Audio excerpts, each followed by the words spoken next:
सत्साई भगत जी, मेरी 4-5 शंकाएं हैं और ये मुझे विश्वास है कि आप इसका सॉल्व कर देंगे। और मुझे 5 महीने नाम लिए हुए हैं, होने वाले हैं, और मैं किसी ज्ञान के आधार नहीं बनाया। मैं सिर्फ अपने दुख निवारण करने के लिए ही मैं टीवी पे सत्संग थोड़ी बहुत किसी और गुरु के दिखता था, उसी में संत रामपाल जी महाराज जी के सत्संग आता था, तो उसमें सत्संग तो समझ में नहीं आता था, लेकिन जो इंटरव्यू है जो भगत जी ने बताते थे, उससे मुझे लगा कि मेरी दुख दूर हो जाएगी। और मैं किसी ज्ञान का आधार नहीं बनाया और मैं गया मुंडका आश्रम। मैं दिल्ली से बोल रहा हूँ, मैं मुंडका में गया, नाम लिया। और जब मैंने शंका समाधान का वीडियो देखा तो मुझे पैरों से ज़मीन खसक गई। मुझे समझ में नहीं आई कि मैं क्या करूं, मैं कहाँ फंस गया।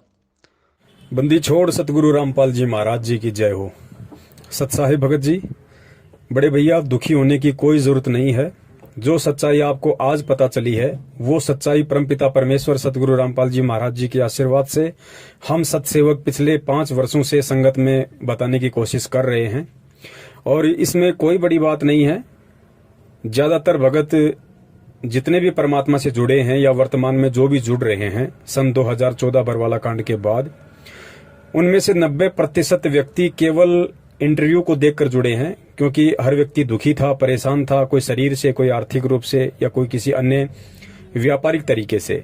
तो हर व्यक्ति उन इंटरव्यू को देखकर ही जुड़ा है, और यही रीजन है कि ज्ञान को आधार ना बना पाने के कारण, यानी पहले अच्छी तरीके से ज्ञान से परिपूर्ण ना होने के कारण, जब व्यक्ति इस मार्ग से जुड़ता है तो उसके मन में तरह तरह की शंकाएं, भ्रांतियां और दोष ऑटोमेटिक उत्पन्न हो जाते हैं।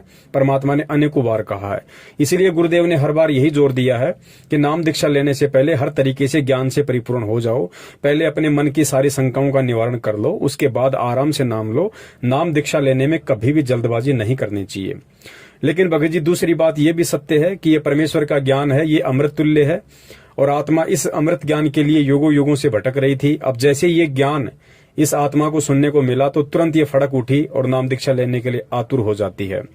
जल्दबाजी में आप लोगों ने नाम दीक्षा ले ली, ठीक है भगत जी, गलती आप लोगों की नहीं है, लेकिन जहां पे आप नाम दीक्षा लेने जाते हो या गए, ये जिम्मेदारी उन लोगों की बनती थी कि वो लोग आपको पहले सारी बातें बताएं कि भगत जी आप कब से सत्संग सुन रहे हो, आप कितना परमात्मा के ज्ञान को समझ पाए हो, और ये इस तरह की परमात्मा के नियम हैं, मर्यादाएं हैं। कहीं ऐसा तो नहीं कि नाम दीक्षा लेने के बाद जब आपके सामने इस तरह की कोई घटना आए या इस तरह की कोई परिस्थिति आपके सामने उत्पन्न हो, उस समय आप इस नाम को रख पाएंगे या नहीं रख पाएंगे।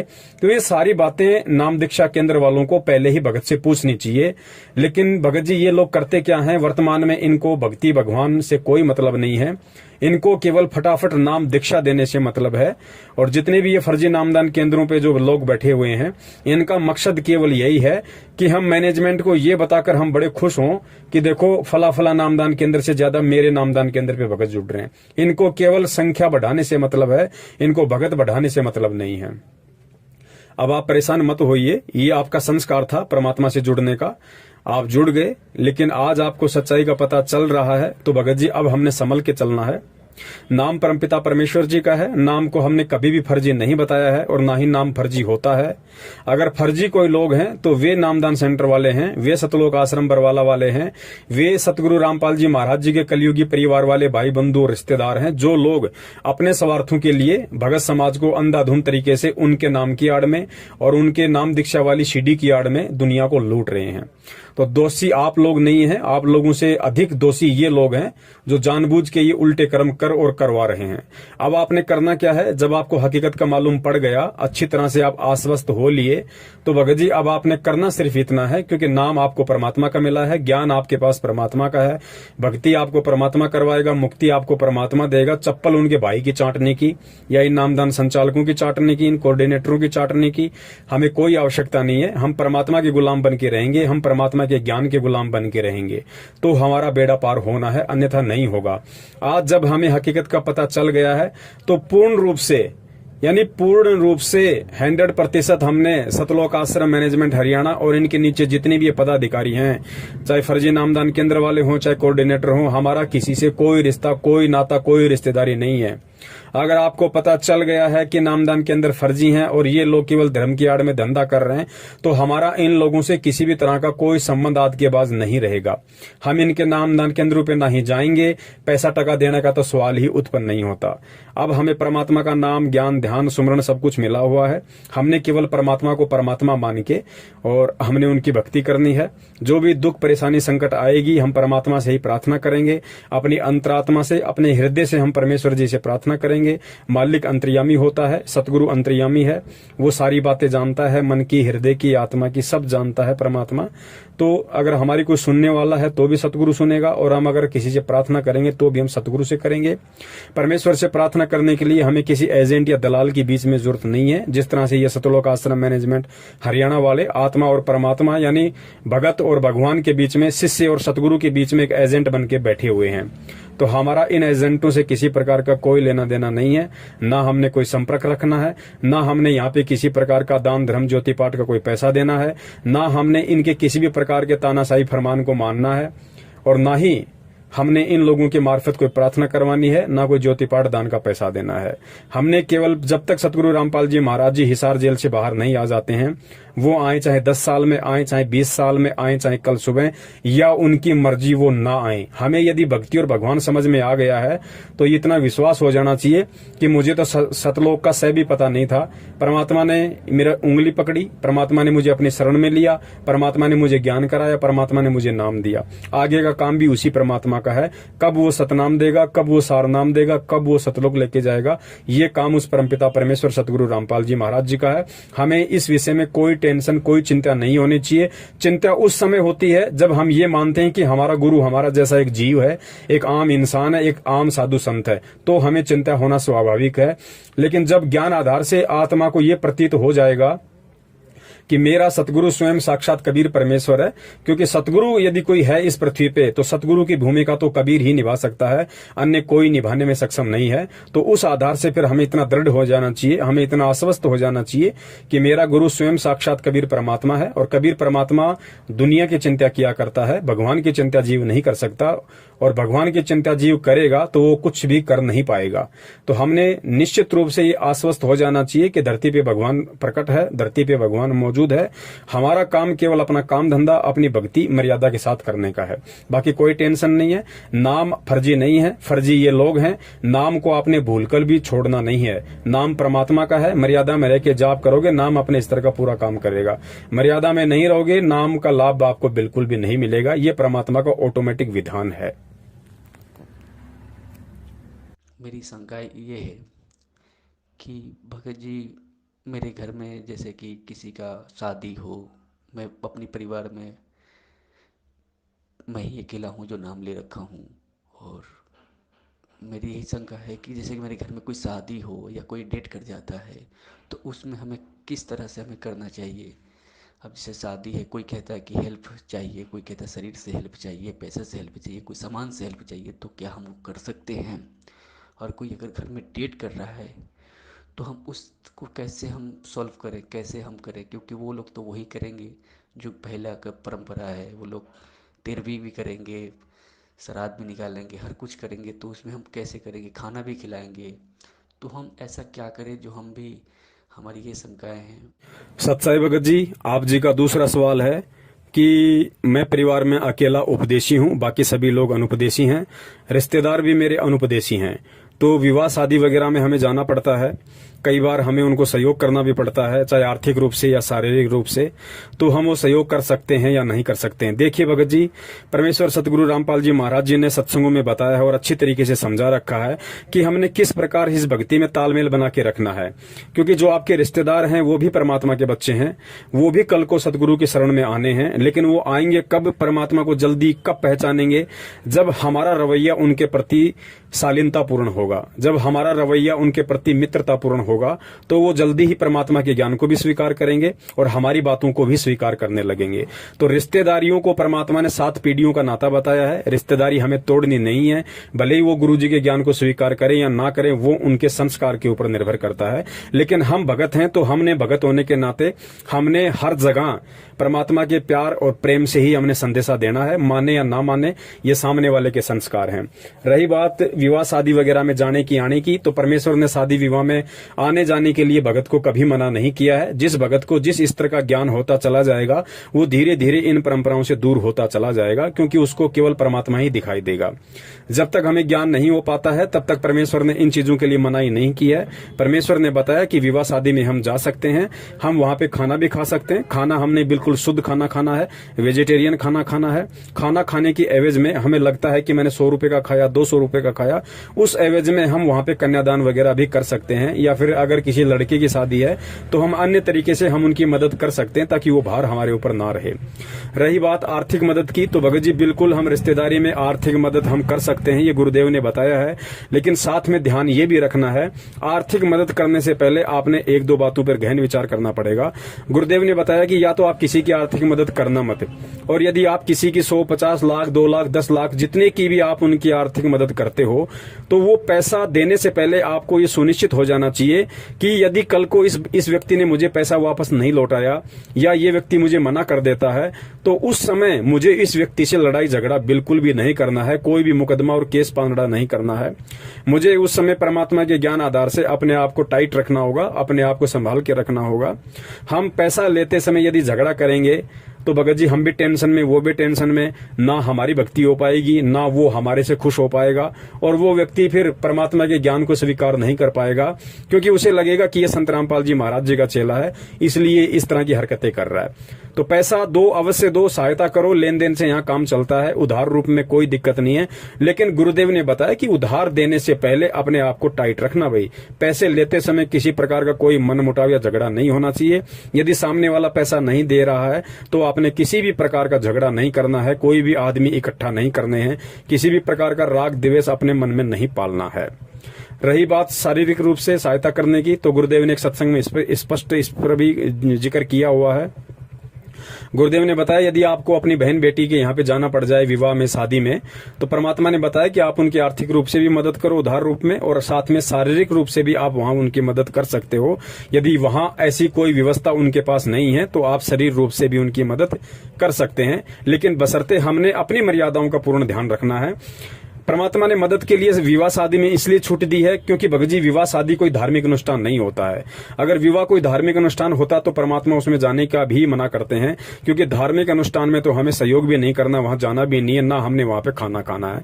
लेकिन शादी कोई धार्मिक अनुष्ठान नहीं है, इसलिए हम वहां पे आर्थिक रूप से भी उनकी मदद कर सकते हैं और शारीरिक रूप से भी हम उनकी मदद कर सकते हैं। सच्चाई भगत जी आगे आप जी ने बताया कि जैसे किसी का निधन हो जाता है, कोई शरीर छोड़ जाता है रिश्तेदारी में या परिवार में, तो हम क्या करें क्या ना करें। देखिए भगत जी, वैसे इसके बारे में विस्तृत रूप से सतगुरु रामपाल जी महाराज जी ने अपनी पवित्र पुस्तक ज्ञान गंगा के पेज नंबर 15 पर स्पष्ट रूप से मोटे मोटे अक्षरों में लिखा हुआ है। फिर भी दास कुछ बातें आपको उन्हीं के ज्ञान आधार से बता देता है। परमात्मा ने बताया कि दुख सुख में हमें सभी के यहाँ भागीदारी होना है, चाहे रिश्तेदार हो, चाहे ग्रामीण हो, चाहे आसपास का कोई हो। और कुछ परंपराएं ऐसी हैं उन लोगों की जिनमें हमने बिल्कुल भी सहयोग नहीं देना है, और हमारी जो क्रियाएं हैं, क्रिया मतलब जो मर्यादा गुरुदेव ने बताई है, उन मर्यादाओं में रह के हमने चलना है। सबसे पहले आन उपासना, क्योंकि जब किसी की डेथ हो जाती है तो नॉर्मली सांसारिक परंपराओं के तहत उनका गुरुजी या पंडित जी आता है, तो पंडित जी जो भी वहां पे पिंड वगैरह भरता है या और अन्य जो भी अपनी क्रिया करता है, नारियल वगैरह लाके पूजा पाठ वगैरह करता है, तो हमने ना तो उस सामग्री को मतलब हाथ से पकड़ना है, ना हमने मार्केट से वो सामग्री उस दिन लाके देनी है, और ना हमने किसी भी तरह से पूजा पाठ में हमने सहयोग करना है, ना हमने शामिल होना है।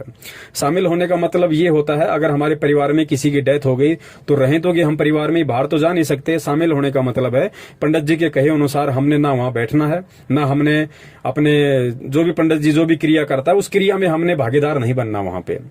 इसके अलावा गुरुदेव ने बताया कि आप मरने वाले की अर्थी को कांधा दे सकते हैं, शमशान घाट तक आप उसको लेके जा सकते हैं।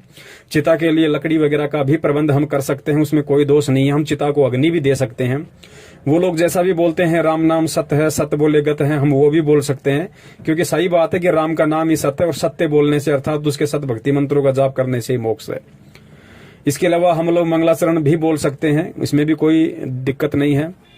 और शमशान घाट में जाने के बाद जिस प्रकार पंडित जी पिंड वगैरह भरते हैं, उनके मुंह में घी डालते हैं, और चिता को जब अग्नि लगाते हैं तो साथ साथ में उसके चक्कर लगाते हैं, तो वो क्रियाएं हमने नहीं करनी है, ना हमने उन क्रियाओं में किसी प्रकार का कोई सहयोग करना है। उसके बाद जो उनका मुख्य प्रोग्राम आता है 12 या 13 दिन बाद में, जिसको 13वीं बोलते हैं, जहां पे पंडित जी वगैरह बुलाते हैं, ये लोग गंगा जी वगैरह से जल वगैरह लाते हैं, मालाएं लाते हैं। तो उस दिन भगत जी, यदि हमारी रिश्तेदारी में कोई प्रोग्राम है या आड़ोस पड़ोस में कोई प्रोग्राम है, तो हमने उस दिन उस प्रोग्राम में बिल्कुल भी नहीं जाना, चाहे कोई कितना ही प्यारा क्यों ना हो, कितना ही यारा क्यों ना हो, क्योंकि ये सतगुरु का आदेश है, सतगुरु का वचन है। और यदि हम उस दिन वहां चले जाते हैं तो भगत जी वो एक तरीके से धार्मिक अनुष्ठान हो गया है, पाखंडवाद वहां चलेगा, तो हमने उस दिन वहां जाना भी नहीं है। जाने से वहां पे हमारा सहयोग माना जाता है और गुरु के वचन की अवहेलना हो जाती है। यदि हमारे परिवार में ही ऐसी कोई समस्या है तो हम जाएंगे कहां, रहना तो हमें वही है, लेकिन हमने उनकी उन आन उपासनाओं में, उन कुरीतियों में, उन पूजा पाठ में, हवन यज्ञ में किसी प्रकार का कोई सहयोग हमने नहीं करना है। खाना हम खा सकते हैं, क्योंकि घर में है तो खाना खाएंगे कहां, तो खाना वगैरह हम वहां पे खाएंगे रोजाना की तरह। हम तो अपना रोजाना का जो रूटीन है वही समझ के हम खाना खाएंगे। लेकिन वो लोग जो खाना बना रहे हैं उस दिन, जो लोगों को खिलाने के लिए या अपने पंडित जी को खिलाने के लिए 13वीं वाले दिन, तो हमने उस खाने में से उस दिन नहीं खाना भगत जी। अगर आपकी खाने की व्यवस्था नहीं है तो भले भगत जी एक टाइम भूखे रह जाना, कोई दिक्कत नहीं है। यदि आप अलग से खाना बना के खा सकते हैं तो बहुत अच्छी बात है, वो आप अपना खा सकते हैं। तो इस प्रकार कुछ बातें हैं जिनसे हमने बचना पड़ेगा, कुछ चीजें ऐसी हैं जिनका हमने सीधे रूप से संघर्ष करना पड़ेगा, क्योंकि भगत जी भक्ति में संघर्ष होता है, और संघर्ष हम करेंगे तभी हम दृढ़ होंगे, और तभी हम परमात्मा के दिल में जगह बना पाएंगे। और जब हम भगत होकर संघर्ष नहीं करेंगे तो भगत जी ये कुरीतियां समाप्त नहीं हो सकती, फिर ये ऐसे ही चलती रहेंगी। तो परमात्मा इसीलिए हमें इनका विरोध करने के लिए कहते हैं कि बच्चों, जब तक तुम ये ज्ञान लेके, इतनी समझ लेके, जब तुम इन कुरीतियों से, इन पाखंडवाद से, इन फालतू की परंपराओं से पीछे नहीं हटोगे, संघर्ष नहीं करोगे, तो अन्य तो फिर इनसे पीछे हटने की सोच भी कैसे सकते हैं। तो इस प्रकार से हमने भगत जी, यदि किसी का निधन हो जाता है, यदि कोई मर जाता है, तो हमने इस प्रकार अपनी रहनी करनी वहां पे करनी है, इस प्रकार की हमने क्रियाएं वहां पे करनी है। और जैसे भगत जी फैक्ट्री में मैं काम करता हूँ, तो वहाँ पे मालिक का एक रूल है कि वहाँ पे मंदिर लगा रखा है देवी देवताओं को, तो उसने अपने तो सामने आके पूजा करता है, और जो लेबर है उनको कहता है कि तू पीछे हाथ जोड़ के खड़े हो जाओ। तो हम कहें कि हम तो हाथ नहीं जोड़ सकते हैं। तो उन्होंने बोला क्यों? हमने कहा गुरु जी की गुरु जी का आदेश नहीं है। तो ऐसा कौन सा गुरु है जो तुम्हारा पूजा से मना करते हैं? हमने कहा कि देखिए, पूजा और साधना में बहुत अंतर है। हमें इसी भगवान की साधना करते हैं, इनकी मंत्र जाप करते हैं, पूजा नहीं कर सकते हम। तो बहुत कोशिश किए, तो उन्होंने कहा कि कोई बात नहीं, पूजा नहीं कर सकते, दूर खड़े हो जाओ। तो वहाँ पे खड़े हैं, तो कोई मुझे दोस्त तो नहीं है। और एक शंका ये है कि जैसे आज 2-4 दिन में दिवाली आने वाली है, तो उसमें मालिक कुछ पैसे भी देंगे, कुछ सामान भी देंगे, मिठाइयाँ भी देंगे, तो क्या वो ले सकते हैं? सत्साई भगत जी, आगे आप जी कह रहे हैं कि मैं जिस फैक्ट्री में काम करता हूं वहां का मालिक वहां पे कुछ पूजा पाठ करता है। पूजा पाठ वो स्वयं करता है, लेकिन पूरी लेबर को पीछे हाथ जोड़ के खड़े होने के लिए बोलता है। भगत जी देखिए, इसमें किसी प्रकार का कोई दोष नहीं है। सबसे पहले हमें इस ज्ञान को समझना पड़ेगा। भगत जी, हम उनकी कोई पूजा नहीं कर रहे हैं। पूजा वो फैक्ट्री मालिक कर रहा है, पूजा अन्य व्यक्ति कर सकते हैं, लेकिन हमें ज्ञान है, इसलिए हम इनकी पूजा नहीं कर सकते। हम केवल इनकी साधना कर सकते हैं, और साधना भी हमें वही करनी है जो सतगुरुदेव जी ने शास्त्र अनुकूल तरीके से हमें बताई है। यदि ऐसी कोई परिस्थिति है, आप फैक्ट्री में काम करते हैं, तो भगत जी ऐसी कोई दिक्कत नहीं है। पीछे हाथ जोड़ के हम खड़े हो सकते हैं। ब्रह्मा विष्णु महेश जी, माता जी या देवी देवताओं के आगे हाथ जोड़ने से कोई दोष नहीं है किसी प्रकार का, क्योंकि पवित्र गीता जी में सतगुरु रामपाल जी महाराज जी ने पढ़ाया है कि देवी देवताओं को नमस्कार किया जाता है और तत्वदर्शी संत को दंडवत प्रणाम किया जाता है। यदि हमसे देवी देवताओं को दंडवत प्रणाम करने के लिए कहा जाए तो हमने बिल्कुल नहीं करना है, लेकिन हाथ जोड़ के यदि नमस्कार करने के लिए कहा जाए तो हम सहर्ष कर सकते हैं, इसमें कोई दोष नहीं है, क्योंकि गीता जी परमात्मा का विधान है और परमात्मा कह रहे हैं कि देवी देवताओं को नमस्कार किया जाता है। तो नमस्कार करने में, हाथ जोड़ के खड़ा होने में ब्रह्मा विष्णु महेश के आगे कोई दिक्कत नहीं है। और वैसे भी कॉमन सेंस की बात है, जब हम सुबह सुबह या फिर जब भी दिन में हम मंत्र कार्ड लेके जब हम प्रथम मंत्र का जाप करते हैं तो भगत जी वही ब्रह्मा विष्णु महेश देवी और गणेश जी होते हैं। हम उनके आगे हाथ जोड़ के बैठते हैं और प्रथम मंत्र का जाप करते हैं। हाथ जोड़ने का मतलब है उनका सम्मान करना, उनका आदर करना। हाथ जोड़ना कोई पूजा में नहीं आता है।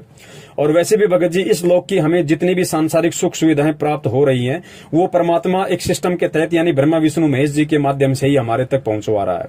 मान लीजिए आपके घर पे आपके फूफा जी, आपके जीजा जी आ रहे हैं, तो भगत जी क्या आप उनको हाथ जोड़ के नमस्कार नहीं करते? करते हैं ना।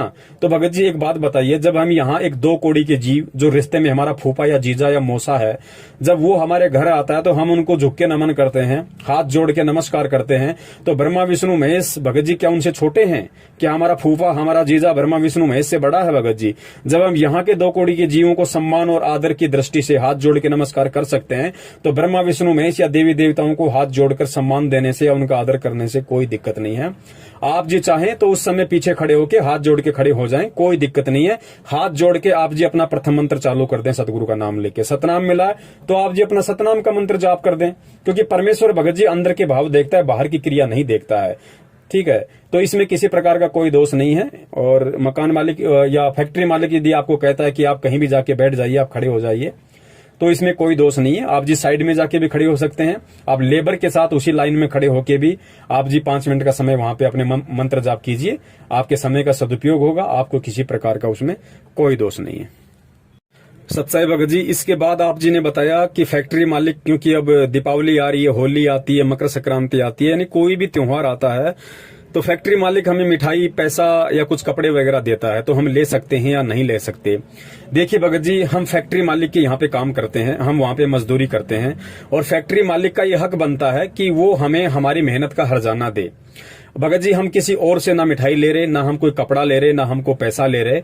और फैक्ट्री मालिक यदि हमें दीपावली के दिन यदि मिठाई का डब्बा देता है, हमें कुछ पैसे देता है और हमें कुछ कपड़े देता है, तो भगत जी वो इसीलिए दे रहा है कि हमारी वजह से उसकी फैक्ट्री का काम अच्छा चल रहा है, यानी उसको 2 पैसे बच रहे हैं हमारी वजह से, हमारी मेहनत की वजह से, तो ही वो हमें ये सब चीजें दे रहा है। तो ये सब चीजें लेने में किसी प्रकार का कोई दोष नहीं है। हम उन जगहों से वो चीजें नहीं ले सकते जिन जगहों पे हम ना कोई काम करते हैं, ना हमारा उन लोगों से कोई रिश्ता नाता है। लेकिन फैक्ट्री मालिक को भगत जी हम मेहनत करके, रातों को जाग जाग के, जैसा भी हमारी ड्यूटी का समय आता है हम वहां पे मेहनत करते हैं, तो हमारी मेहनत की वजह से ही वो फैक्ट्री मालिक आगे बढ़ रहा है, उसका काम धंधा आगे बढ़ रहा है। तो वो अगर हमें उस एवज में यदि कुछ मिठाई, पैसे या फिर कुछ कपड़े वगैरह यदि त्योहार पे देना चाहता है तो भगत जी उसको लेने में कोई दिक्कत नहीं। और कॉमन सेंस की बात है भगत जी, अगर त्योहार के दिन, दीपावली के दिन यदि वो फैक्ट्री मालिक आपको यदि सुपरवाइजर से मैनेजर बनाना चाहे, यदि आपका प्रमोशन करना चाहे कि भाई दीपावली के दिन आप सुपरवाइजर हो, आपकी तनख्वाह 15,000 है और दीपावली के दिन मैं आपको मैनेजर बना रहा हूं, आपकी तनख्वाह 50,000 हो जाएगी, तो क्या आप मना करोगे? नहीं करोगे ना। दिवाली के दिन यदि आपको कोई फैक्ट्री मालिक बोनस देगा, आप मना कर दोगे? नहीं करोगे ना। क्यों? क्योंकि यदि वो आपको बोनस दे रहा है, आपको प्रमोशन दे रहा है, आपको मिठाई, कपड़े या कुछ भी दे रहा है, तो भगत जी वो इसलिए दे रहा है क्योंकि आप उसको कमा के दे रहे हो। तो आप अपने हक का ले रहे हो, आप अपनी नेक कमाई का ले रहे हो भगत जी। किसी आपने उनसे मांगा नहीं है और ना ही हमने उनसे डिमांड करनी है कि साहब दिवाली आ गई, हमें तो कपड़े चाहिए, हमें मिठाई चाहिए, हमें पैसा चाहिए, हमें प्रमोशन चाहिए। हमने कुछ नहीं मांगना भगत जी, ना हमने प्रमोशन मांगना, ना हमने बोनस मांगना, ना हमने मिठाई मांगना, ना हमने पैसा मांगना, ना कपड़े लत्ता मांगना। और सामने वाला जिसके जहां पे हम काम करते हैं, सामने वाला यदि खुश होकर हमें 5,000 देता है, 10,000 देता है, 1 किलो मिठाई देता है, 5 किलो मिठाई देता है, तो उसको लेने में किसी प्रकार का कोई हर्ज नहीं है, क्योंकि हम वहां पे काम कर रहे हैं और वो जो हमें दे रहा है वो हमें हमारा मेहनताना दे रहा है। कल को आप वो फैक्ट्री छोड़ दीजिए, जब अगली दीपावली आएगी तो आपको फोन करके ये भी नहीं पूछेगा कि आपके घर पे खाना बना है कि नहीं बना है। मिठाई, बोनस, प्रमोशन तो बहुत दूर की बात है। तो वो दे क्यों रहा है? क्योंकि हम उसको दे रहे हैं, हम उसको शारीरिक रूप से सहयोग दे रहे हैं, तो उसको आर्थिक रूप से पैसा मिल रहा है, उसको मदद मिल रही है, जिसकी एवज में वो हमें कुछ दे रहा है। तो वहां से लेने में हमें किसी प्रकार का कोई दिक्कत नहीं है, कोई दोष नहीं लगता है। भगत जी, यही शंकाएं हैं। और एक शंका और है कि जैसे घर परिवार में हमारी प्रथम नाम में ले रखा हूँ और कोई परिवार में ले नहीं रखा है, तो मेरे घर में जहाँ पे जोत लगा रखा हूँ, दरबार लगा रखा हूँ, और मैं किराए पे रहता हूँ, तो मेरे परिवार में सब कोई पीने खाने वाले हैं, मांस मछली खाने वाले हैं, पीने खाने वाले हैं। तो वहाँ पे मैं मना करता हूँ उनको कि आप लोग ऐसा मत करो, बिल्कुल मत करो। मैं बहुत मना करता हूँ, लेकिन मैं प्यार से ही मना करता हूँ, लेकिन वो लोग नहीं मानते हैं। और फिर जाके वो लोग अपना पीते खाते हैं, उसी घर में रहते हैं। अब किराए पे हैं, अब हमको उतना पैसा की बचत भी नहीं है कि हम अपना रूम कहीं अलग ले लें या 2 कमरे ले लें जिसमें गुरु जी के दरबार अलग रखें और भाई लोग अपना अलग रहें। तो ऐसा भी हमारे बचत नहीं है, तो उसमें तो कोई दोष नहीं है। और जैसे कि सिस्टर का शादी होने वाला है, तो उसमें जैसे कि पहले परंपरा तो यही है कि दहेज लेके ही शादी करते हैं लोग, लेकिन हम तो गुरु जी के शरण में हैं, तो हम तो नहीं दहेज ले सकते हैं, नहीं दे सकते हैं। तो वो लोग अगर ये मांगते हैं तो हम किस तरह से शादी करेंगे? सत्साई भगत जी, इसके अलावा आप जी कह रहे हैं कि घर में सभी अनुपदेशी हैं और हमारे घर में मांस मिट्टी वगैरह भी खाते हैं, बाहर से लोग लेके आते हैं, भाई है बहन है, घर पे खाते हैं। तो मैं किराए पे रहता हूँ, एक ही मकान है। अब मैं कैसे एडजस्टमेंट करूं, मैं कैसे रहूं, कैसे संतुलन बना के बैठूं? मैं उनके साथ में रहता हूं, खाता पीता हूं, तो कहीं मुझे कोई दोस्त तो नहीं है? देखिए भगत जी, सतगुरु रामपाल जी महाराज जी ने कहा है कि कबीरा तेरी झोपड़ी गल कटियन के पास, जो करेगा सो भरेगा तू क्यों भया उदास। भगत जी, आप अगर दूध पियोगे तो आपको फायदा है, भाई शराब पिएगा तो भाई को नुकसान है, आपके शरीर को किसी प्रकार का कोई नुकसान नहीं है। तो आपकी मजबूरी है, आप जी एक कमरे में सब रहते हैं। भगत जी ऐसा है, वो लोग चाहे मांस खाएं चाहे शराब पिएं, ये आपके परिवार का मामला है, आप उनसे दूर कहीं जा नहीं सकते, दूर कहीं रह नहीं सकते। तो खाना वाना जब वो बनाए तो बोला करो, भैया आप लोग जब ये मांस मिट्टी वगैरह खाओ तो हमारा खाना ना बनाया करो। आप लोग जिस दिन साधारण तरीके से रहो, उस दिन हमारा हाथ पैर वगैरह धो के शुद्ध तरीके से हमारा खाना बना दो, हम खाना खाएंगे, उसमें कोई दिक्कत नहीं है। कहने का मतलब है, जिस दिन आपका भाई शराब पी के आता है या मांस मिट्टी खा के आता है, उस दिन हमने उस भाई के हाथ से ना तो खाना खाना है, ना ही हमने उस बहन के हाथ का बना हुआ खाना खाना है जिस दिन वो बहन मांस मिट्टी खाती है। बाकी दिन भगत जी हमारे परिवार का मामला है, जाएंगे कहां, वहीं हमें खाना पड़ेगा। दूसरी बात, आप अपना आरती मंत्र सुमरण करोगे, उसमें भगत जी किसी प्रकार का कोई दोष नहीं है। खाना जब आप खाओ तो भगत जी परमात्मा ने अन्नदेव की आरती बता रखी है, खाना खाने से पहले और खाना खाने के बाद की दोनों आरती हमें करनी है। ये दोनों आरतियां तो हमें रोजाना करनी है, सतगुरु का आदेश है कि खाना खाने के बाद अन्नदेव की आरती अवश्य करनी चाहिए, चाहे मन ही मन में कर दो चाहे बोल के कर दो। मालिक का दरबार यदि आप घर में लगा पाते हैं तो बहुत अच्छी बात है, यदि परमात्मा का दरबार आप घर में नहीं लगा पाते हैं तो भगत जी उसमें भी कोई दिक्कत नहीं है। आप अपने हृदय रूपी गुफा में अपने परमात्मा को बैठाइए, अपने हृदय में परमात्मा की फोटो लगाइए, अपने मन मंदिर में परमात्मा की ज्योत जलाइए। भगत जी, परमात्मा मजबूरी देख रहा है, वो अंतर्यामी है, वो सब जानता है कि ये भगत जानबूझ के टालमटोल कर रहा है या वास्तव में इसको मजबूरी है, जिस वजह से ये ज्योत बत्ती वगैरह या दरबार नहीं लगा पा रहा है। दरबार यदि आप लगा भी पाते हैं तो भी उसमें कोई दोष नहीं है, चाहे आपके घर में मांस मिट्टी खाने वाले हों, कोई दिक्कत नहीं है, क्योंकि भगत जी ये परिवार का मामला है। हाँ, गुरुदेव ने कहा है, यदि आपका पूरा परिवार उपदेशी है, बाहर से यदि कोई व्यक्ति ऐसा मांस मिट्टी खाने वाला आता है तो उसको उस जगह नहीं जाने देना जहां पे परमात्मा का दरबार है। अब घर में सारे लोग हैं तो घर से निकल के आप जाओगे कहां? अगर आप बना सकते हो छोटा मोटा परमात्मा का दरबार तो कोई दिक्कत नहीं है, परमात्मा देख रहा है कि भाई क्या है और क्या नहीं है। अगर परिवार में दरबार लगेगा, परमात्मा की फोटो के दर्शन वो अनुपदेशी लोग भी करेंगे तो भगत जी परमात्मा की फोटो देखने मात्र से भी उनके संस्कार बनते हैं। परमात्मा कहते हैं कि भाई साधु दर्शन राम का, मुख पे बसे सुहाग, दर्श होने को होते हैं जिनके पूर्ण भाग।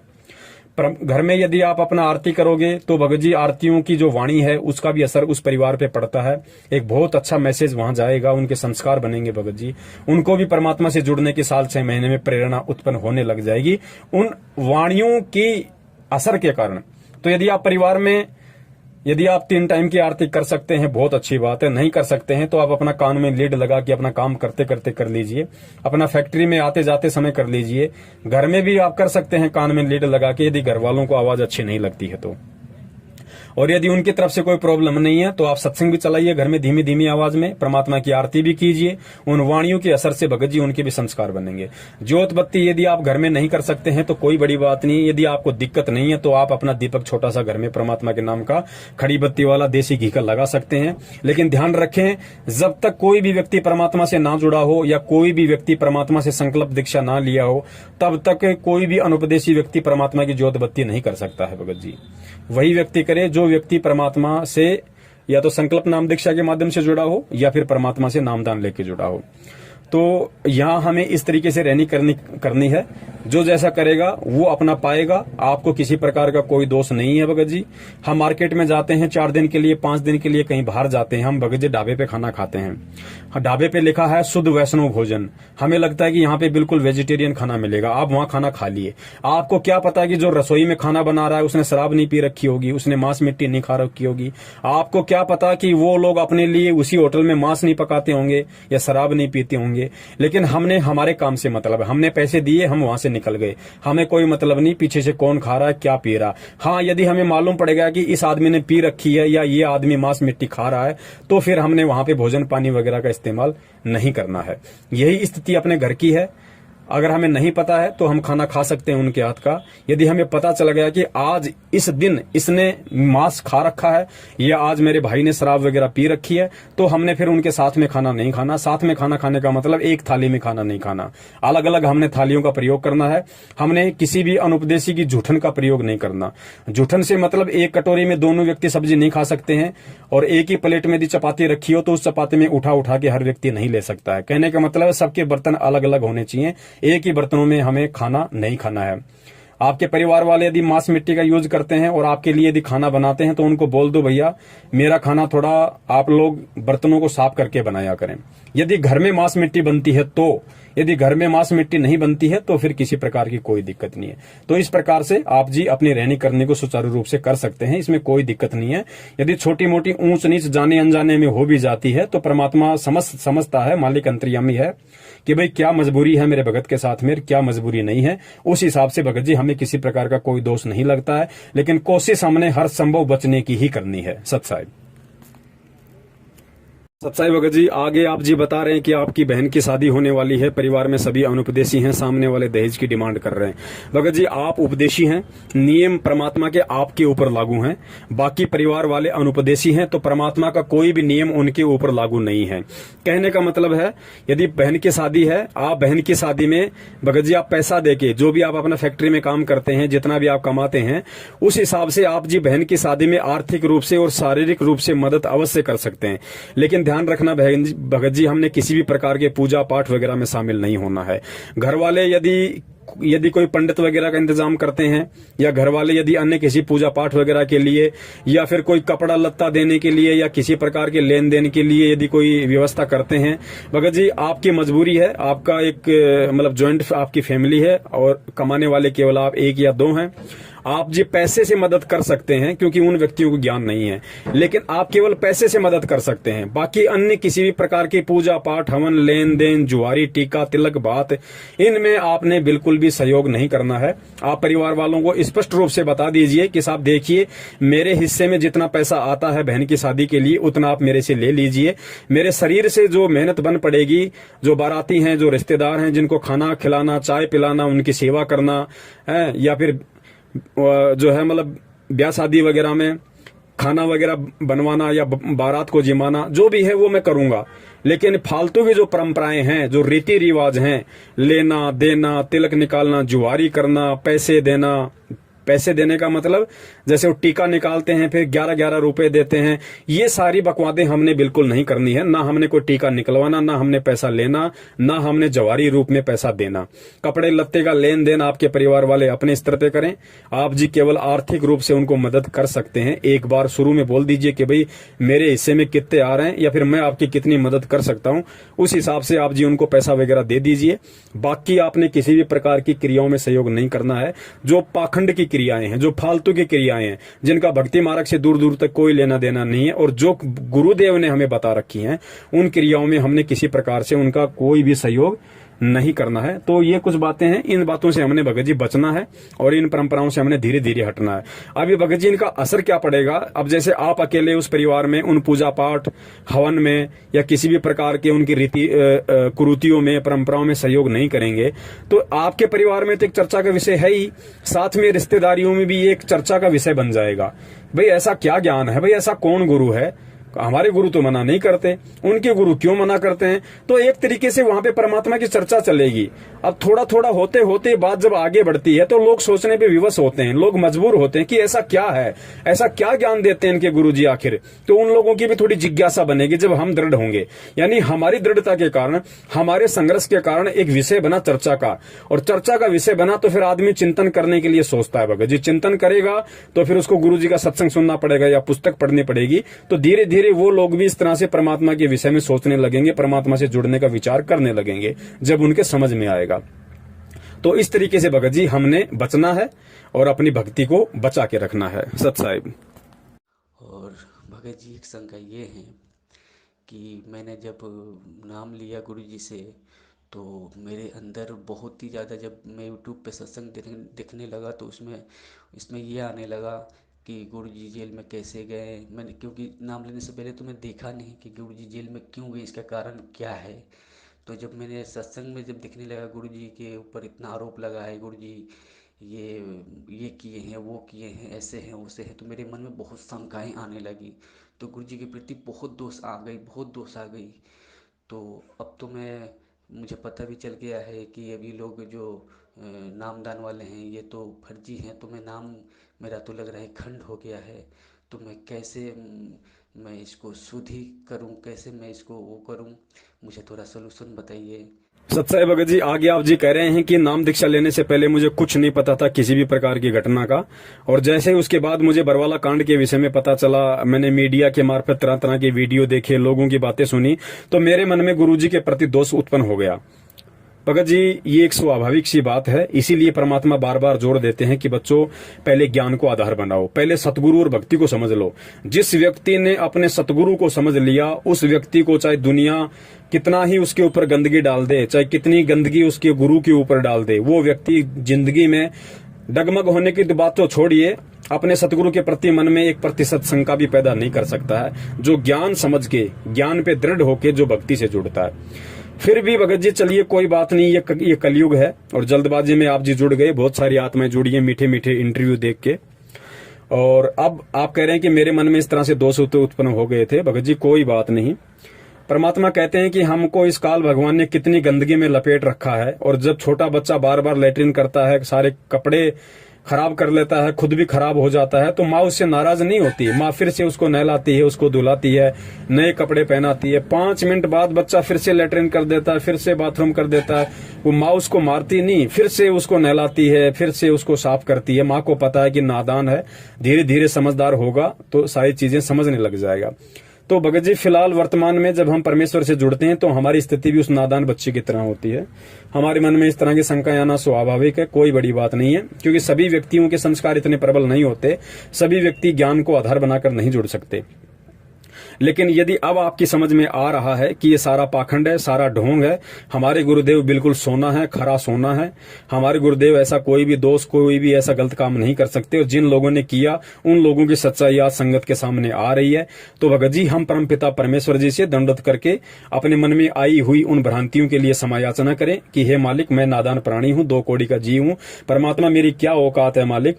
अब धीरे धीरे आपका ज्ञान समझ में आ रहा है तो आत्मा को दृढ़ता मिलती जा रही है। परमात्मा मेरे मन में जो भी दोष या विकार उत्पन्न हुए आपके प्रति या भक्ति के प्रति, परमेश्वर उनको क्षमा करने की दया करें, और मालिक मुझदास को हिम्मत दें, मुझदास को ज्ञान आधार से इतना परिपूर्ण करें, मुझदास का ज्ञान योग खोलें परमेश्वर, ताकि मैं इस भक्ति पे दृढ़ होकर अटल होकर चलूं। तो मन में कोई दोष नहीं लेके आना है, और यदि ऐसा कोई दोष आ जाता है तो भगत जी हमें परमात्मा से ही समायाचना करनी है। परमेश्वर ही माफ करने वाला है और परमेश्वर ही सद्बुद्धि देके हमें उन चीजों से बाहर निकालने वाला है।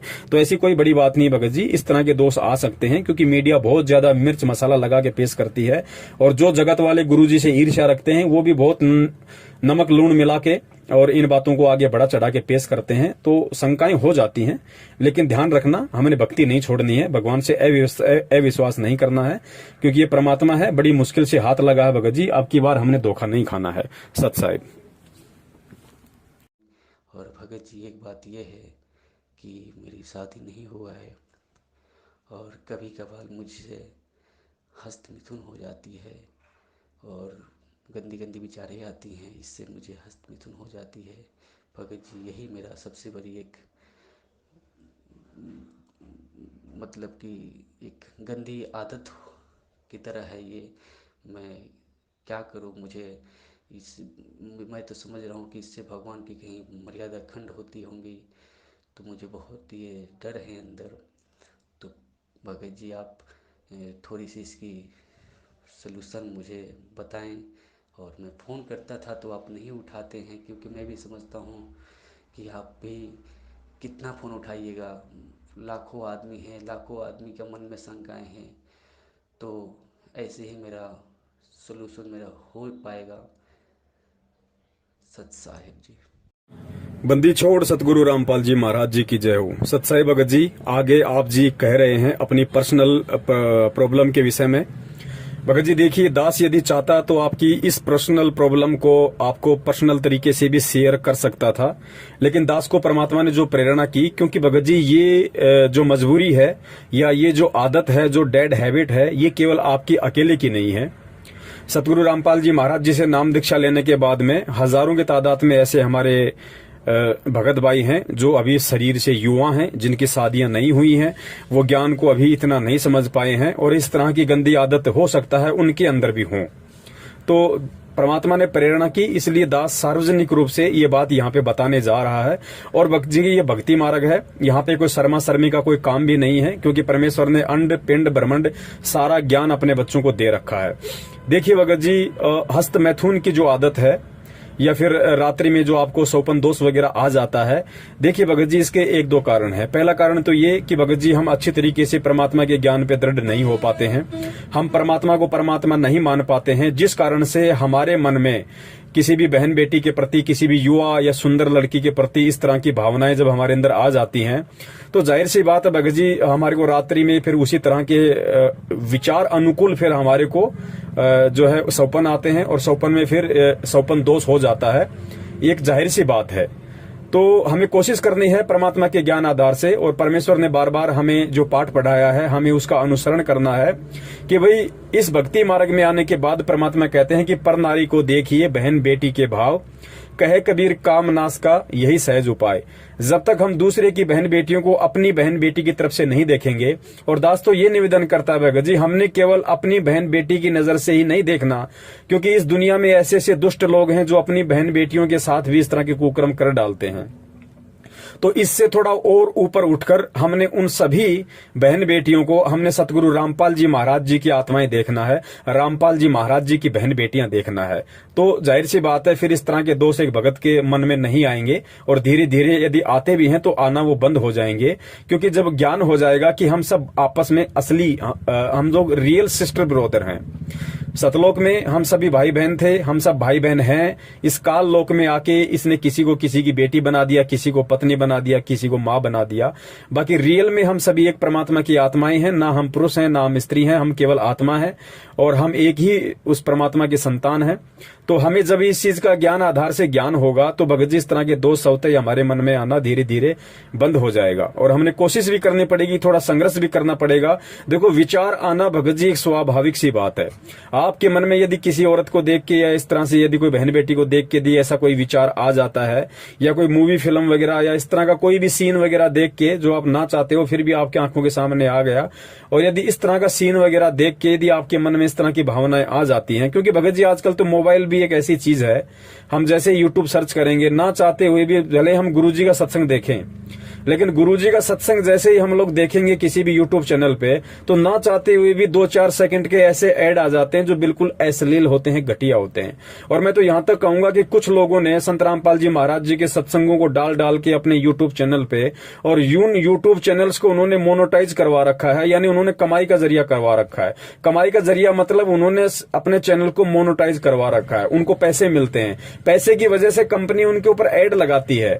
अब भगत जी हम गुरुजी के सत्संग सुनने के लिए उस चैनल को ओपन करते हैं, सोचते हैं किसी भगत भाई का चैनल है, और जैसे ही हमने चैनल को ओपन किया तो भगत जी उस पर अर्धनग्न होकर लड़कियां डांस कर रही हैं, फिर अश्लील भाषा यूज करते हुए चुटकुले आ रहे हैं। तो मेरा उन सभी भाई बहनों से निवेदन है जो सतगुरु रामपाल जी महाराज जी के भगत हैं और जिन्होंने यूट्यूब पर अपने चैनल बनाकर गुरुजी के वीडियो सत्संग डाल रखे हैं, बहुत अच्छी बात है, लेकिन मैं प्रार्थना करूंगा कि आप गुरुजी के नाम से आप जो चैनल बनाते हैं या जिन चैनलों पर आप गुरुजी का सत्संग डालते हैं, मेरी प्रार्थना है आप उनको कमाई का जरिया ना बनाएं। आप उनको कमाई का जरिया ना बनाएं, क्योंकि इस तरह करने से कंपनी उस पर ऐड लगाएगी, क्योंकि कंपनी अपना ऐड लगाएगी तभी तो कंपनी आपको पैसे देगी मोनेटाइज करने के बाद में। तो आप उसको मोनेटाइज ना करें और आप परमेश्वर के ज्ञान को ही चलने दें। भाई रोजी रोटी की चिंता ना करें, जिस परमात्मा ने आपको भजन दिया है भोजन की चिंता उसकी है, भोजन का प्रोग्राम उसने पहले ही करके भेजा हुआ है। तो आप जितने भी भगत भाई बहन हैं जिन्होंने अपने यूट्यूब चैनलों को कमाई का जरिया बना रखा है, वो उसको वहां से हटा लें, दास की प्रार्थना है। बाकी आपकी अपनी मर्जी, आपके अपने विचार। तो भगत जी सोपन दोष आना ये एक सामान्य सी प्रक्रिया है, युवा शरीर होता है, तरह तरह के विचार भी उत्पन्न हो जाते हैं, लेकिन हमने ज्ञान आधार से धीरे धीरे इन पे कंट्रोल करना पड़ेगा, एकदम से कंट्रोल नहीं हो पाते हैं। और ऐसी परिस्थितियां यदि हमारे सामने आ जाती हैं, मन में ऐसा किसी के प्रति कोई दोष हो जाता है, तो भगत जी दोष उत्पन्न होना कोई बड़ी बात नहीं है, लेकिन हमने उस दोष को कंट्रोल करना है, क्योंकि कंट्रोल करने के लिए ही परमात्मा ने सत्संग दिए, परमात्मा ने तत्व ज्ञान दिया है कि हम उस पर कंट्रोल करें। मान लीजिए हमारा बेवजह किसी से झगड़ा हो जाता है, सामने वाला बेवजह हमें गालियां निकालता है, मारने पे उतारू होता है, तो जी तो हमारा भी करता है कि हम भी 2 रख दें उसके गाल पे, हम भी झगड़ा कर दें। लेकिन फिर परमात्मा ने सत्संग में क्या बताया कि बेटा आवत गाड़ी एक है, उल्टा होए अनेक, कहे कबीर ना उल्टी रहे एक की एक, जो तो को काटा बोवे ताको बोतु फूल है, और तोहे फूल के फूल हैं, वाको हैं त्रिशूल। तो फिर हमने यहाँ पे परमात्मा के उस ज्ञान को आधार बनाना पड़ेगा, वरना गुरुजी ने कहा है कि जैसा वो कर रहा है तत्व ज्ञान से अपरिचित होने के कारण, और यदि तू भी तत्व ज्ञान से परिचित होने के बाद उसके जैसे ही क्रिया करेगा, उसके साथ लड़ेगा, झगड़ेगा, कसेगा, तो फिर मंद बुद्धि प्राणी, फिर तेरे में उसमें क्या अंतर हो गया? फिर तेरा ये तत्व ज्ञान लेने का, सतगुरु धारण करने का, सत्संग सुनने का फायदा क्या? फिर तो ये 7 ज्ञान का मुकदमा है, चाहे रोज करो दिन में, फिर वैसे ही आप दुखी होते रहोगे, वैसे आप परेशान होते रहोगे। तो परमात्मा ने भागा भगत को सहन करना पड़ेगा, भगत को संघर्ष करना पड़ेगा, भगत को सहन करना पड़ेगा। भगत को गुरुदेव ने सूरमा की उपाधि दी है, सूरवीर की उपाधि दी है। और आध्यात्मिक मार्ग में भगत जी सूरवीर उसको कहते हैं जो ज्ञान आधार से संघर्ष करता है, जो प्रेम और अहिंसात्मक रूप से अपनी लड़ाई लड़ता है, और जो सहन करता है, जो सहन करता है वो भक्ति मार्ग का सूरमा है भगत जी।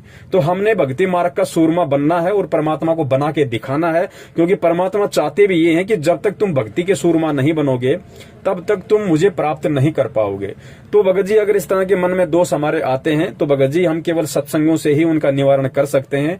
ज्यादा से ज्यादा हम परमात्मा के सत्संग वगैरह सुनने की कोशिश करें, परमात्मा के शब्द वाणियां सुनने की कोशिश करें, फिर जो जो परमेश्वर ने वाणियों में, शब्दों में, सत्संगों में कहा है हम उस पर विचार करने की कोशिश करें, फिर हम उस पर अमल करने की कोशिश करें, और अंततः हमें उस पर चलना पड़ेगा।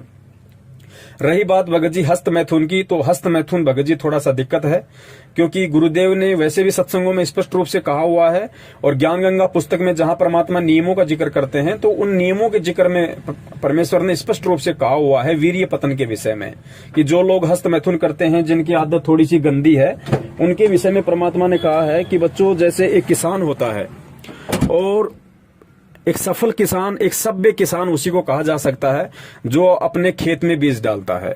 और वही किसान यदि उस बीज को किसी बंजर जमीन में डाले या किसी कुरड़ी वगैरह में डाले, किसी गंदी जगह पे उस अनमोल बीज को डालेगा, तो वो किसान सभ्य किसान या जो है एक मतलब अच्छे विचारों वाला किसान नहीं कहा जा सकता है। उसको मालूम होना चाहिए कि यदि खेत में बीज डालेंगे तो कुछ फसल कुछ फसल होती है पैदा, उसका कुछ यूज है।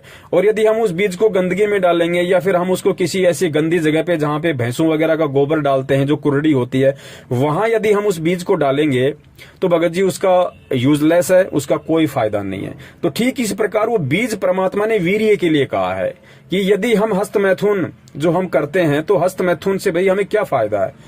और फिर गुरुदेव ने वहां स्पष्ट रूप से एक बात और कही है कि भाई जो पदार्थ हमारे शरीर से बाहर निकलते हुए, क्योंकि जब हम जो है मतलब कि शारीरिक संबंध बनाते समय जो हम पति पत्नी वाला जो है वो कर्म करते हैं, तो परमात्मा ने बताया कि जो वस्तु शरीर से बाहर निकलते समय इतना आनंद देती है, जिसको हम आनंद समझते हैं काल के लोक में, तो परमात्मा कहते हैं यदि उस वस्तु को शरीर के अंदर रखा जाए तो कितना आनंद देगी और कितनी स्फूर्ति और फुर्ती आपके अंदर आएगी। तो ये संकेत वहां परमात्मा ने किया है। दास ने थोड़ा सा स्पष्ट रूप से यहाँ पे बोलना अनिवार्य हो गया, क्योंकि ये समस्या केवल आपकी नहीं है, समस्या बहुत सारे भगत भाइयों की है। और भगत जी, ये परमात्मा कबीर साहिब जी का सत भक्ति मारा गया, हमें परमात्मा ने कंचन बना दिया। आज से पहले हम सबकी यही हालत थी भगत जी, कोई छुपा हुआ नहीं है। कोई ये कहे कि मैं तो कभी करता ही नहीं था, मैं तो बहुत अच्छा था, हो सकता है एक दो आत्मा ऐसी होंगी जिनमें ये विकार ना हो, लेकिन भगत जी 99% लोग इन सभी विकारों से ग्रस्त थे, जो आज परमात्मा की शरण में आके अपने आप को जो है भगत बना के बैठे हैं। तो भगत जी विकार थे, तभी तो परमात्मा ने भक्ति दी निर्विकार बनाने के लिए। और भगत जी दास की भी एक बहुत ही बुरी आदत थी, ये जो आपने जिक्र किया है मतलब हस्त मैथुन का। भगत जी दास में भी नाम दीक्षा लेने से पहले बहुत ही गंदी आदत थी। हालांकि दास की शादी 1998 में हो गई थी, नाम 2013 में मिला है।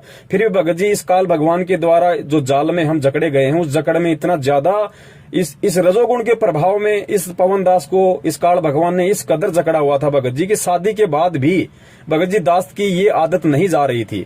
और जब परमेश्वर ने सन 2013 में नाम दीक्षा ली, भगत जी क्या मजाल कि हमें कभी उस तरफ हमारा दिमाग भी गया हो। तो ये परमात्मा के ज्ञान का प्रभाव है भगत जी। तभी हमें विश्वास हुआ कि भाई जिस आदत को मैं बचपन से लेके और अपना जो है 2013 तक नहीं छोड़ पा रहा था, शादी होने के बाद भी, उसके बाद भी अगर मेरी आदत अगर छूटी है, मैंने सारे यत्न किए भगत जी, मैंने बहुत सारे लोगों से सलाह ली, मैंने कुछ टेबलेट्स वगैरह भी खाई, मैंने गोली दवाई भी ली कि भाई मेरी इस गंदी आदत से मेरे को छुटकारा मिले। लेकिन भगत जी मुझे ये नहीं पता था कि ये शरीर का रोग नहीं है, ये मन का रोग है, ये मन का विकार है। और मन का विकार कोई संत काट सकता है, कोई संत का सत्संग काट सकता है, इतनी मुझे ज्ञान नहीं था। और जब परमात्मा ने 12 अप्रैल सन 2013 को अपनी शरण में लिया भगत जी, उसके बाद क्या मजाल कि दास का कभी उस तरफ ध्यान भी गया हो। तो फिर दास को दृढ़ विश्वास हुआ कि भाई वास्तव में जब गुरुदेव के सत्संगों में इतना प्रभाव है, तो यदि हम गुरुदेव को तन मन धन सब कुछ समर्पित कर दें तो भगत जी परमात्मा क्या से क्या नहीं कर दे। जिसने ये आदत छुड़वा दी मात्र अपने ज्ञान से, भगत जी अगर हम उसको सब कुछ अपना सर्वस्व सौंप दें, उसको परमात्मा रूप में स्वीकार कर लें, भगत जी क्या वो ये लोक नहीं छुटवा देगा, ये दुनिया नहीं छुटवा देगा, मोह माया ममता नहीं छुटवा देगा। तो ऐसे भगत जी दास को फिर परमात्मा पे और ज्यादा दृढ़ विश्वास हुआ, भक्ति पे विश्वास हुआ। तो ऐसा नहीं है भगत जी, जो अपने मुंह से नहीं बोलता है वो एक दूसरी बात है, बहुत सारे लोग शर्मा जाते हैं। लेकिन भगत जी ये सतगुरु रामपाल जी महाराज जी का सत भक्ति मार्ग है, और इस सत भक्ति मार्ग में भगत जी हमें ना झूठ बोलना है, ना हमने अपनी किसी भी क्रिया को छुपाना है। आज से पहले दास ने नहीं बताया, लेकिन अब समय आया, आप जी के मार्फत परमात्मा ने दास से ये बुलवाना था। क्योंकि बहुत सारे भगत भाई सोचते हैं कि भाई पवन दास तो बहुत मतलब शुद्ध आत्मा है। भाई हम सब विशुद्ध आत्मा थी, हम सब काल भगवान के जाल में फंसे हुए थे। हम में से कोई भी ऐसा नहीं था जो निर्विकार हो, और निर्विकार ना यहाँ कोई हो सकता भगत जी, क्योंकि निर्विकार तो भगत जी परमात्मा जब ये शरीर यहाँ से छुड़वाएंगे, काल के लोक से बाहर निकालेंगे, अक्षर पुरुष के लोक में ले जाएंगे, फिर उसको पार करवा के फिर परमात्मा हमारे को जिस मान सरोवर में नहलवाएंगे भगत जी, वहां ये आत्मा निर्विकारी होगी। सारे आवरण विकार वहां हटेंगे इस आत्मा के। परमात्मा कहते हैं तुम्हारे यहाँ 5 विकार रहेंगे, ऐसा नहीं है कि तुम्हारे 5 विकार जड़ से खत्म हो जाएंगे, नहीं। गुरुदेव ने बताया बच्चों तुम्हारे 5 विकार तुम्हारे साथ में रहेंगे, लेकिन इस भक्ति के प्रभाव से, साध संगति के प्रभाव से, सतगुरु के मंत्रों के प्रभाव से, सतगुरु के आशीर्वाद से ये 5 विकार तुम्हें परेशान नहीं करेंगे। ये बिल्कुल न्यूट्रल हो जाएंगे, निष्क्रिय हो जाएंगे, तुम्हारे ऊपर दबाव नहीं बनाएंगे। लेकिन ये होगा भगत जी धीरे धीरे धीरे धीरे, क्योंकि दास इस परिस्थिति से भगत जी गुजर चुका है। हालांकि दास पे परमात्मा ने विशेष अपनी मेहर रखी कि जो आदत नाम दीक्षा लेने से पहले थी, उसके बाद परमात्मा ने एक बार भी उसका प्रयोग नहीं होने दिया। भगत जी मन में बहुत आता था दबाव मन का बहुत होता था कि वो क्रिया मैं फिर से करूं, बहुत ज्यादा दबाव पड़ता था। लेकिन भगत जी कहीं न कहीं उस परमात्मा ने दास को संभाल के रखा, क्योंकि मैं अपना सर्वस्व सतगुरुदेव को समर्पित कर चुका था कि परमात्मा, आज से पहले तो दास को ज्ञान नहीं था, लेकिन अब दास को ज्ञान हो गया। अब दास एडी से चोटी तक भगत जी, हे परमात्मा, दास आपको समर्पित है। परमात्मा आप वही करना जो मेरे हित में हो। परमात्मा आप उस चीज को बिल्कुल भी एप्लीकेबल मत होने देना जो मुझे अच्छी लगे। परमात्मा आप उसी चीज को मेरे ऊपर लागू करना जो मेरे लिए अच्छी और जो आप उसको उचित समझो। भगत जी जब इतना हमारा समर्पण भाव अपने सतगुरु के प्रति होगा तो बड़े भाई फिर परमात्मा हमारे से दूर नहीं है, परमात्मा पीछे खड़ा हुआ है। लेकिन संघर्ष हमें करना पड़ेगा, थोड़ा सा दृढ़ हमने होना पड़ेगा। तो थोड़ा सा ध्यान रखिए भगत जी, ये हजारों भाइयों की समस्या है और इस समस्या से हर भगत भाई जो है गुजर भी चुका है। ऐसा नहीं है कि सभी लोग गुरु जी की शरण में आने से पहले दूध के धुले हुए थे। किसी में भगत जी रजोगुण का विकार था, किसी में तमोगुण का विकार था, किसी में सतोगुण का विकार था। आज भी है उनमें। बहुत सारे भगत भाई नहीं बता पाते, आप जी ने बता दिया। आप जी ने बता दिया तो भगत जी दास ने भी खुल के बता दिया। जो अन्य भगत भाई बहन है उनकी भी शंकाओं का समाधान होगा। तो भगत जी हमने पीछे हटना पड़ेगा इन चीजों से। देखो, मन के दबाव में आके जीव नाम दीक्षा लेने के बाद भी गलतियां करता है। अगर नाम दीक्षा लेने के बाद में जीव गलतियां करता है तो जाहिर सी बात है उसके ऊपर मन का दबाव यानी काल का प्रेशर है। किसी पे कम होता है, किसी पे ज्यादा होता है। लेकिन हमने भगत जी थोड़ा सा संघर्ष करना सीखना पड़ेगा और संघर्ष हम तभी कर पाएंगे जब हम सत्संगों को ध्यान से सुनेंगे और परमात्मा से हम पल पल ये प्रार्थना करते रहेंगे उठते बैठते कि हे परमेश्वर संभाल के रखना। मालिक ये काल का लोक है। आज से पहले तो हम भी यहाँ पे मगन होके घूम रहे थे, हमें कुछ नहीं पता था। लेकिन जब से आपका ज्ञान थोड़ा थोड़ा समझ में आने लगा है तो परमात्मा मालूम पड़ने लगा है कि परमेश्वर यहाँ तो कभी भी हमारा पैर वापस उलझ सकता है, कभी भी अपने जाल में फंसा सकता है। तो परमात्मा हम दो कोड़ी के जीव हैं, लेकिन आप समर्थ हो। हे सतगुरु हाथ पकड़ के रखना मालिक। जाने अनजाने में कोई गलती भी हो जाए तो परमात्मा क्षमा करना और आगे से ऐसी हिम्मत देना परमात्मा कि वो गलती दोबारा करने की हमारे अंदर वो प्रेरणा भी ना उठे। तो इस तरीके से भगत जी हमने परमात्मा के ज्यादा से ज्यादा हमने सत्संग सुनने हैं, परमात्मा से हमने प्रार्थना करते रहना है। और जब हम परमात्मा के दिए गए मंत्र उनकी सत भक्ति को समय पे करते रहेंगे और अच्छे भक्तों की संगति में हम रहेंगे, क्योंकि देखो भगत जी साध संगति का बहुत ज्यादा फर्क पड़ता है। अगर आप गुरु जी के सत्संगों के साथ साथ यदि आप ऐसे भक्तों के संपर्क में रहो जिनके विचार परमेश्वर के अनुरूप हैं तो भगत जी इस तरह की बातों के लिए मन में कोई बकवाद रहती ही नहीं है। और गुरुजी ने तो बता रखा है कि भाई जब तुम सत्संग सुनो, सत्संग सुनने से मन हट जाए तो परमात्मा का कोई शब्द सुन लो, शब्द सुनने से मन हट जाए तो अपना मंत्र कर लो, मंत्र से मन हट जाए तो अपनी आरती रमैनी कर लो, आरती रमैनी से मन हट जाए तो अपने किसी भगत भाई के पास बैठ जाओ या अपने किसी भगत भाई से मोबाइल पे बात कर लो। अब ये समस्या कुछ दिनों की है भगत जी, ज्यादा दिनों की समस्या नहीं है, क्योंकि वर्तमान में भगत जी साध संगति नहीं हो पा रही, सत्संग भी लोग इतने नहीं सुन पा रहे और उसके बाद साध संगति तो हो ही नहीं रही। साध संगति होती है परमात्मा के बच्चे इकट्ठे हों, परमात्मा को भोग लगे, ज्ञान चर्चा हो, परमात्मा का सत्संग सुने। लेकिन वर्तमान में भगत जी सत्सेवक ही परमात्मा के वो बच्चे हैं जो असल में जिनको साध संगति कह सकते हैं। और सत्सेवक भी भगत जी आपको पता है कि वर्तमान में कितना संघर्ष कर रहे हैं परमात्मा के बच्चों को समझाने में। हमारी पारिवारिक समस्या भी है, आर्थिक समस्या भी है, सांसारिक समस्याएं हैं। तो फिलहाल हमने भगत जी गुरु जी के सत्संगों को ही सबसे बड़ी संगति बनाना पड़ेगा और यथासंभव हो सके जो अच्छे भगत हों, जो सत्सेवक हों, उनकी हम संगति में रहें। सतलोक आश्रम मैनेजमेंट हरियाणा जो भक्तों को इकट्ठा करता है सत्संग के बहाने, वो साध संगति नहीं है। वहां तो ज्यादा विकार उत्पन्न होते हैं, क्योंकि वो लोग सत्संग के बहाने भीड़ इकट्ठी करते हैं, वो फिर अपना मनमाना आदेश गुरु आदेश में पारित करते हैं। वो तो वहां तो दोहरा नुकसान है भगत जी। तो कोशिश करें गुरु जी के सत्संगों से लगे रहें और परमात्मा से हम प्रार्थना करते रहें। और इस तरह का विकार जब भी हमारे मन में आना हो तो भगत जी हम मालिक के सत्संगों को याद करें कि परमात्मा क्यों सत्संग सुनाते हैं। ये विकार छुटवाने के लिए, ये बुराइयां छुटवाने के लिए ही तो परमात्मा यहाँ पे सत्संग करने आए हैं। सत्संग से परमात्मा हमें साफ करना चाहते हैं। तो भगत जी हमें भी अपने आप को साफ करवाने की इच्छा होनी चाहिए। और संघर्ष भगत जी इस भक्ति मार्ग में है तो संघर्ष हमें भगत जी करना पड़ेगा। और एक बार जब हम ये बाउंड्री पार कर जाएंगे भगत जी फिर दोबारा से काल इतना प्रेशर नहीं डालेगा। तो जो भी गलती आपसे हो गई हो कैसी भी, आप उसके लिए परमात्मा को दंडित करके समय याचना करें। अपने घर पे, अपने ऑफिस में, कहीं भी मालिक अंतर्यामी है। हृदय से, आत्मा से यदि आप अपनी गलती का पछतावा करते हुए परमात्मा से आप यदि माफी मांगेंगे, प्रार्थना करेंगे तो भगत जी परमेश्वर अवश्य माफ करते हैं। और आगे हम परमात्मा से यही प्रार्थना करें कि हे परमपिता परमेश्वर, मैं ठहरा 2 कौड़ी का जीव, मेरी मालिक कोई औकात नहीं है, मुझे बचाने वाले आप हो परमात्मा, और आगे भी मुझे आप ही बचाओगे। मैं आपकी शरण में हूं परमेश्वर, मेरा बुरा आपके हाथ में, मेरा अच्छा आपके हाथ में। तो भगत जी जब इतने भाव हमारे परमात्मा के प्रति हो जाएंगे तो पहली बात तो ये ऐसे विकार करने की हमारे अंदर जिज्ञासा नहीं होगी। और यदि काल प्रेशर से यदि ऐसा हो भी रहा होगा तो परमात्मा अपनी आत्मा को किसी न किसी तरीके से कोई ना कोई कारण बनाकर भगत जी अवश्य उस परमात्मा को परमात्मा संभालता है। बंदी छोड़ सतगुरु रामपाल जी महाराज की जय हो। सत साहिब।